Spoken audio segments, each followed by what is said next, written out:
இப்பொழுது பல்வேறு வகையான வைரஸ் கிருமிகள் குழந்தைகளை தாக்கிவிட்டால் அவற்றிலிருந்து எவ்வாறு பாதுகாத்து கொள்ளலாம் என்பதற்கான ஓர் அற்புதமான குழந்தைக்கான மருத்துவத்தை நாம் பார்க்கலாம். அன்பான நேயர்களே, அதற்காக நாம் எடுத்துக்கொண்ட பொருள் மிளகு, சுக்கு, சீரகம், லவங்கப்பூ, துளசி இலை பொடி, மகாவில்வப்பொடி மற்றும் பப்பாளி இலை பொடி. இவை அனைத்தையும் சம எடை, அதாவது 10 கிராம் எடுத்து அத்தனை பொருட்களையும் சன்னமான முறையில் தூள் செய்து அரைத்து தனியாக எடுத்து வைத்துள்ளோம். அடுத்ததாக நாம் எடுத்துக்கொண்ட பொருள் தேன். அன்பான நேயர்களே, தேன் எப்பொழுதுமே மிக சிறந்த அளவிற்கு ஒரு நச்சுப் பொருட்களை வெளியேற்றும். எந்த ஒரு பொருளோடு தேனை சேர்த்தாலும் அந்த மருத்துவ பொருளின் வீரியத்தன்மையை இரட்டிப்பாக்கி அளவிற்கு அதிகமாக மருத்துவ குணங்களை ஏற்படுத்தும் என்பதால் தேனையும் எடுத்து வைத்துள்ளோம்.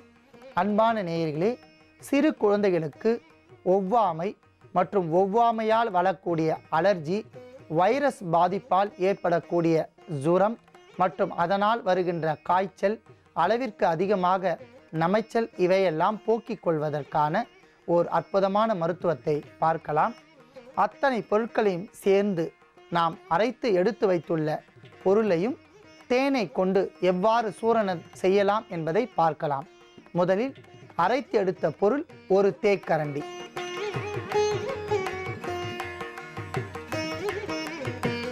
இது குழந்தைகளுக்கான மருத்துவம் என்பதால் 2 தேக்கரண்டி தேன்.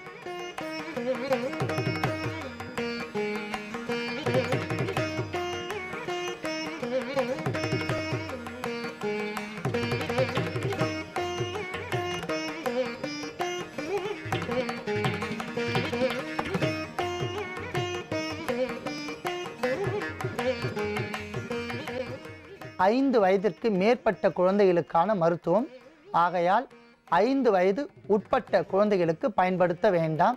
அவர்களுக்கு தனியான மருத்துவம் மற்றொரு நிகழ்ச்சியில் பார்க்கலாம். 5 வயது மேற்பட்ட குழந்தைகளுக்கு பல்வேறு வகையான கிருமி தாக்குதல், வைரஸ் கிருமிகளால் ஏற்படக்கூடிய ஒவ்வாமை, காய்ச்சலுக்கான மருத்துவத்தை பார்த்து வருகிறோம். இவ்வாறு நாம் தயாரித்த இந்த மருத்துவத்தை குழந்தைக்கு காலை, நண்பகல், மாலை 3 வேளையும் தேனுடன் சேர்த்து குழைத்த இந்த சூரணத்தை அவர்களுடைய நாவில் அரை தேக்கரண்டி அளவிற்கு நன்றாக நாவில் தடவிவிட்டால் அவர்கள் சப்பி தேனின் சுவைக்காக சப்பி சுவைத்து சாப்பிடுவார்கள். படிப்படியாக இதனுடைய மருத்துவ வீரியத்தன்மை இரத்தத்தில் கலக்கும். உடனடியாக அவர்களுக்கு இரத்தத்தில் கலந்தவுடன் மருந்தினுடைய வீரியத்தன்மையால் கிருமிகள் எல்லாம் படிப்படியாக மறைந்து நோய் எதிர்ப்பு சக்தி அதிகரிக்கும். கண்டிப்பாக அவர்களுக்கு குளிர்ந்த பொருட்களை உணவாக தரக்கூடாது.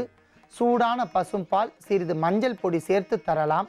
அல்லது சூடான உணவுகளை அவர்களுக்கு கொடுத்து வந்தால் 3 நாட்களில் குழந்தைகளுக்கான அந்த வைரஸ் கிருமி எல்லாம் தீர்ந்து குழந்தைகள் ஆரோக்கியமாகவும் சுறுசுறுப்பாகவும் விளையாட தொடங்கி விடுவார்கள். அன்பான நேயர்களே, மிகவும் அதி அற்புதமான இந்த மருத்துவத்தால் நோய் உடைய குழந்தைகள் பயன்படுத்தி நோயின்றி வாழ வேண்டுகிறேன்.